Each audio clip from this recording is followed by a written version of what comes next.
Friends, medicines తయారు చేసే కంపెనీలు చాలానే చూసుంటారు. కానీ ఆ మెడిసిన్స్ లోపల పనిచేసేటటువంటి అసలైన కెమికల్‌ని తయారు చేసే ఒక నిక్ కంపెనీ అయితే ఐపీఓకి వస్తుంది. అదే సింబయోటిక్ ఫార్మా ల్యాబ్. వీరు నేరుగా మెడిసిన్స్ అయితే మ్యానుఫ్యాక్చర్ చెయ్యరు. బట్ మందులలో వాడేటటువంటి కీలకమైన ఏపీఐ అంటే యాక్టివ్ ఫార్మాసిటికల్ ఇంగ్రీడియంట్‌ని మాత్రం వీరు మ్యానుఫ్యాక్చర్ చేస్తారు.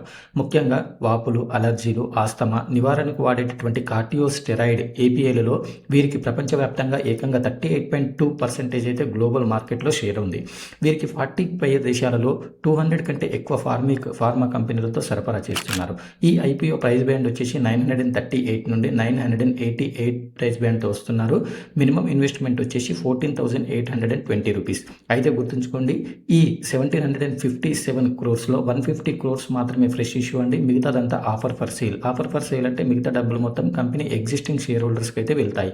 వాల్యుయేషన్ పరంగా చూసినట్లయితే అప్పర్ ప్రైస్ బ్యాండ్ అయినటువంటి 988 వద్ద వీరికి పిఈ దాదాపు 57.79 మల్టిపుల్స్లో అయితే వస్తున్నారు.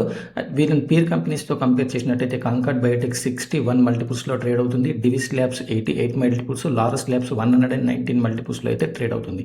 సో వీళ్ళ పీర్తో కంపేర్ చేసినట్లయితే వీళ్ళు రీజనబుల్ వాల్యుయేషన్లో అయితే మార్కెట్లోకి వస్తున్నట్టు కనిపిస్తుంది. వీరి యొక్క ఎబిటా మార్జిన్ కూడా 26.59%తో స్ట్రాంగ్ అయితే కనిపిస్తుందండి. ఎట్ ద సేమ్ టైం వీళ్ళ యొక్క రిస్క్ కనుక మనం చూసినట్లయితే వీళ్ళు 96% రెవెన్యూ కేవలం ఏపీఐల నుంచి మాత్రమే వస్తుంది.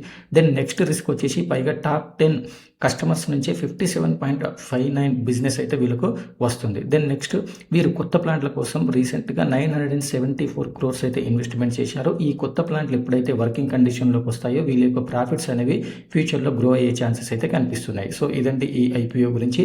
ఇన్వెస్ట్ చేసే ముందు మీరు కూడా సొంతంగా రీసెర్చ్ చేసుకొని అయితే ఇన్వెస్ట్ చేసే ప్రయత్నం చేయండి. సో ఇలాంటి మరింత యూస్ఫుల్ ఫైనాన్షియల్ కంటెంట్ కోసం మన పేజ్ని అయితే ఫాలో అవ్వండి.